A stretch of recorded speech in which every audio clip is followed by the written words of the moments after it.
مجھے بھی اسی طریقے سے کندھوں پہ اٹھایا جانا ہے اور جنازگاہ کی طرف اور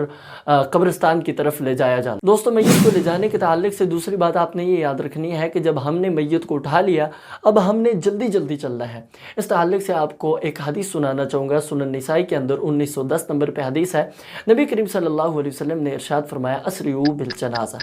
جنازہ لے کر جانے میں جلدی کیا کریں، اگر وہ جنازہ نیک ہے فخیر تقدمونہا الیہ، تو آپ جس کی طرف اسے آگے لے کر جا رہے ہیں وہ اس کے لیے خیر ہے، وَإِن يَكُ سِوَى ذَلِكَ، اگر وہ اس کے علاوہ ہے یعنی کہ اگر وہ برا انسان ہے تو اس برائی کو جتنا جلدی ہو سکے اپنے کندھوں سے اتاریں اور اس کو مٹی کے حوالے کریں۔ اس تعلق سے آپ کو ایک اور حدیث سنانا چاہوں گا، مسند احمد کے اندر حدیث موجود ہے، حدیث نمبر ہے 20400، جس میں نبی کریم صلی اللہ علیہ وسلم کے اصحاب کا یہ پریکٹیکل عمل بھی ملتا ہے۔ حضرت عبد الرحمن بن سمورہ رضی اللہ تعالیٰ عنہ جب فوت ہوئے تو ان کے جنازے کو اٹھایا گیا، ان کے جنازے کو لے کر جا رہے تھے تو راستے میں ان کے گھر والوں میں سے کسی نے پیچھے مڑ کر یہ کہا رویدن رویدن بارک اللہ فیک، آہستہ آہستہ چلو۔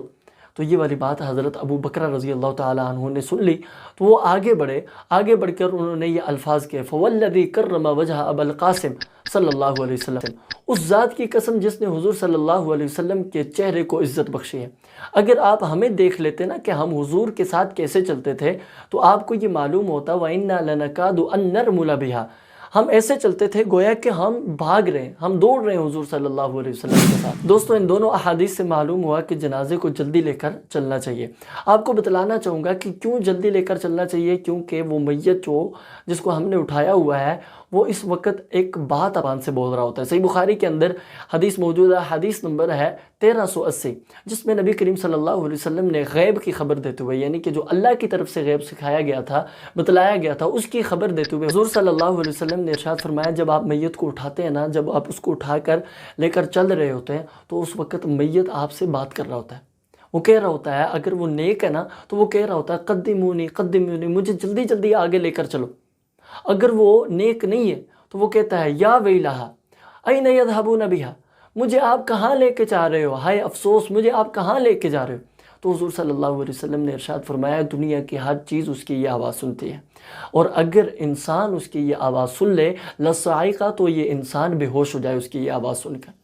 دوستوں جب میت کو آپ اپنے کندھوں پہ اٹھا لیں تو یہ سوچا کریں، ان تصورات میں جایا کریں کہ آج اس کو ہم نے اٹھایا ہوا، کل ہمیں کسی نے اٹھایا ہوگا۔ کیا ہمارے اعمال اس قابل ہیں کہ کل ہم مرنے کے بعد جب ہمیں کسی نے کندھے پہ اٹھایا ہو ہم یہ بولیں کہ ہمیں جلدی لے کے چلو؟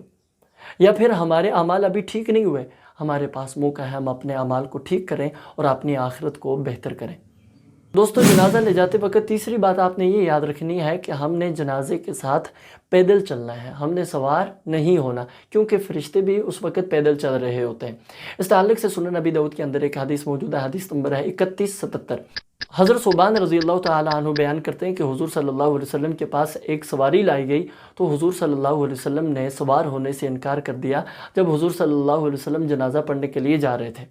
اور حضور صلی اللہ علیہ وسلم جب واپسی ہوئے تو حضور صلی اللہ علیہ وسلم کے پاس سواری لائی گئی، حضور صلی اللہ علیہ وسلم سوار ہو گئے، حضور صلی اللہ علیہ وسلم سے وجہ پوچھی گئی تو حضور صلی اللہ علیہ وسلم نے ارشاد فرمایا ان الملائکۃ کانت تمشی، جب ہم جا رہے تھے نا تو فرشتے بھی ہمارے ساتھ پیدل چل رہے تھے۔ حضور صلی اللہ علیہ وسلم نے ارشاد فرمایا میں نے مناسب نہیں سمجھا کہ میں سوار ہو جاؤں، تو جب فلما ذهبوا ركبت، جب وہ فرشتے چلے گئے تو میں سوار ہو گیا۔ تو ہمیں اس حدیث سے معلوم ہوا کہ واپسی آتے وقت فرشتے چلے جاتے ہیں تو اس وقت اگر ہم سوار ہو کے آنا چاہیں تو اس میں کوئی حرج کی بات نہیں۔ ہمارے ہاں آج کل ایمبولینس وغیرہ کا دور ہے تو لوگ اکثر گاڑی پہ بیٹھتے ہیں اور سیدھا جنازگاہ میں جا کے جنازے کو اتارتے ہیں اور ساتھ ہی قبرستان ہوتا ہے ادھر جنازوں کو دفن کر دیتے ہیں۔ ہمیں کیا کرنا چاہیے، اگر ٹریفک جام کا خطرہ ہے یا کوئی اور پریشانی کا سامنا ہے تو ہمیں چاہیے کہ ہم اپنے جنازے کو لے کر جائیں کسی سواری پر، لیکن جنازگاہ سے تھوڑا سا پیچھے ہم بریک لگا لیں اور وہاں سے ہمیں تھوڑا سا چلنے کو ملے تاکہ ہم حضور صلی اللہ علیہ وسلم کی سنت پر عمل کر کے ثواب کما سکیں۔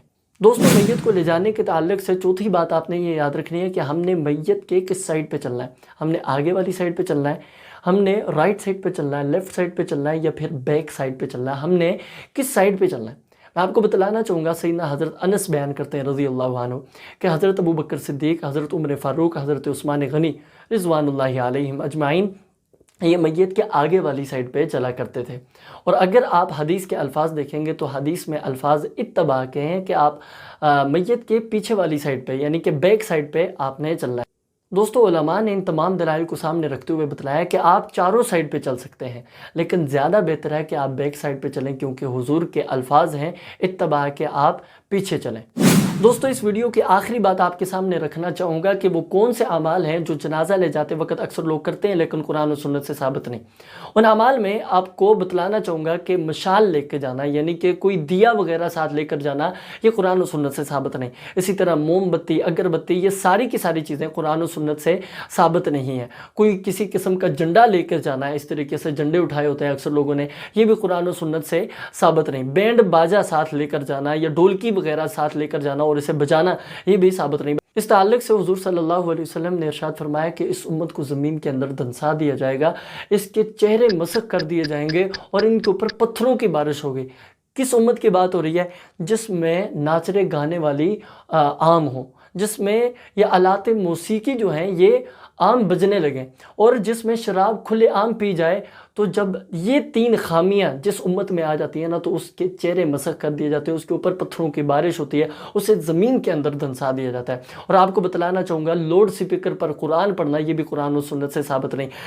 کندھا دے کر 10 قدم چلنا، یہ بھی قرآن و سنت سے ثابت نہیں۔ اور اس پورے ایپیسوڈ کا خلاصہ اس ایک حدیث سے میں آپ کو بتلانا چاہوں گا، من تشبہ بقوم فہو منہ۔ حضور صلی اللہ علیہ وسلم نے ارشاد فرمایا جو جس قوم کی مشابہت اختیار کرے گا وہ انہی میں سے ہے۔ ہمیں وہی کام اختیار کرنے چاہیے جو ہمارے رسول صلی اللہ علیہ وسلم نے کر کے بتلائے ہیں یا اللہ رب العالمین نے اپنے کلام پاک میں نازل کیے ہیں۔ ان تمام کاموں سے بچنا چاہیے جو ہمارے نہیں، ہندوانہ رسمیں ہیں، یہودیوں کی، عیسائیوں کی رسمیں ہیں، ان سے بچ کر اپنی دنیا اور آخرت کو بہتر بنائیں۔ وآخر دعوانا ان الحمدللہ رب العالمین۔